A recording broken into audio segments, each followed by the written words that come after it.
everyone, I have already told you about the operation tutor of the cupping breast enhancement in another video.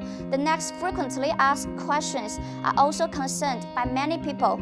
Let's take a look together. Question 1. Can I have breast augmentation with the vacuum therapy if I did breast enlargement before? The answer is, you'd better give up the idea if so. Some people turn to an operation to enlarge the breast, in which filler or implants will be placed inside the breast. It's risky if you want to do it again with the vacuum therapy. Question 2. Does the treatment have downtime? The answer is no. The treatment is non-surgical and non-invasive. It means cuts or the kind will be not involved in the process.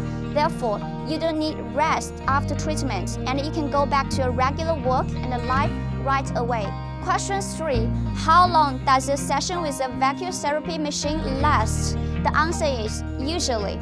The process is relatively fast since it's not surgery. On average, each treatment takes around 30 or above, depending on client's conditions. Question 4. Is it painful during the treatment? The answer is it's not painful, but you may feel uncomfortable at the very beginning due to the suction. If it happens, you can lower the suction to a level that makes the client comfortable.